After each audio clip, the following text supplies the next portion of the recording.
오늘은 많은 분이 헷갈려 하시는 기능성 어지럼증에 대해서 이야기해 보겠습니다.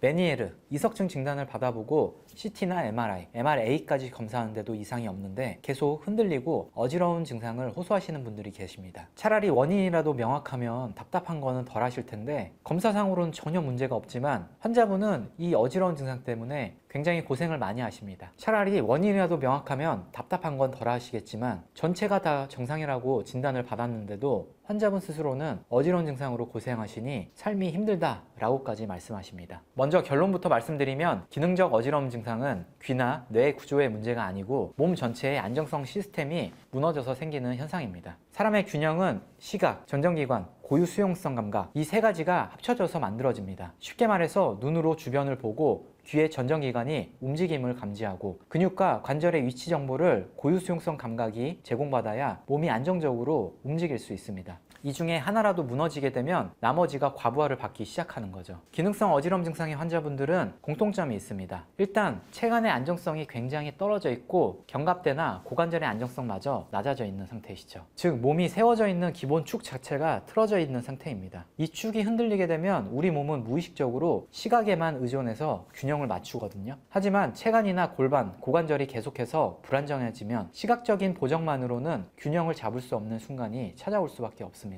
이럴 때 환자분들이 호소하시는 증상이 뭔가 울렁거린다, 아니면 바닥이 움직이는 것 같다, 특정 공간에서 어지러움 증상이 살살 올라온다, 뭔가 붕 뜨는 느낌 등등 이런 증상들을 호소하게 됩니다. 여기서 중요한 점은 이분 스스로는 본인의 몸이 얼마나 틀어져 있고 기울어지거나 찌그러져 있는지 잘 인지를 못 하신다는 점입니다. 아까 잠깐 언급드렸었는데 우리가 꼭 보지 않더라도 우리 몸이 어떻게 움직이는지 본능적으로 알 수 있죠. 이런 걸 고유수용성 감각이라고 합니다. 하지만 이 고유수용성 감각은 우리 몸이 찌그러지거나 기울기 시작하면 이런 능력들이 굉장히 많이 떨어지게 되는 거죠. 실제로 몸은 굉장히 불안정한데 뇌는 우리 상황이 어떤지 잘 인지를 못하게 되는 겁니다. 때문에 몸의 균형은 깨지고 있는데 시각적인 능력으로만 계속 보정을 하려고 노력을 하는 거죠. 이런 증상이 계속 반복되다 보면 시각적인 보정 능력은 과부하에 걸리게 되고 점점 증상은 심해지고 만성화되게 됩니다. 그럼 이렇게 생각해 보실 수도 있습니다. 우리 몸이 찌그러지거나 축이 무너지고 있는 상태라면 정렬 교정만 바로 하면 되지 않을까라고요.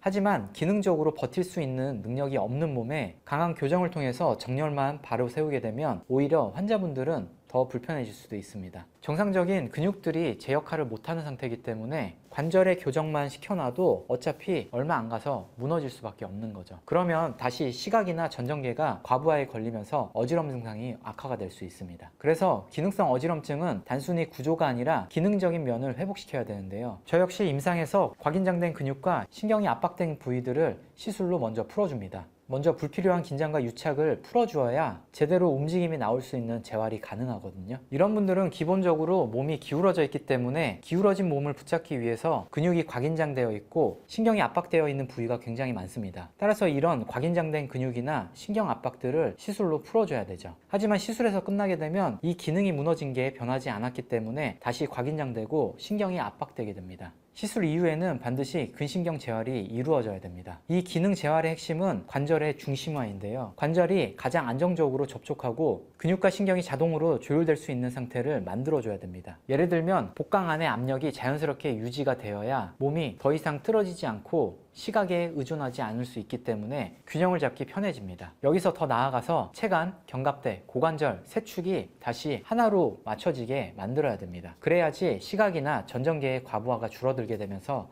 어지러움 증상이 완화되는 거죠. 이런 기능성 어지럼증은 구조적인 진단으로는 전혀 잡히지가 않습니다. 기능적인 면의 진단이 조금 힘든 면이 있기 때문에 환자분들이 더욱더 헤매고 방향을 잃기 쉬운 것 같습니다. 만약에 메니에르나 이석증 진단을 받고 CT, MRI, MRA로도 정상으로 나온 분이 계속 어지러움 증상으로 고생하신다면 꼭 이 측면의 관점을 생각해 보시기 바랍니다. 오늘 내용은 굉장히 어려운 내용이고 실제로 의사분들이 아직 모르고 계실 수 있는 굉장히 최신 지견입니다. 지속성 체위, 지각 어지럼증이라고도 표현하는데 최신 개념이기 때문에 많이 퍼지진 않았습니다. 오늘은 영상 이렇게 마치겠습니다. 그럼 지금까지 펜랩이었습니다.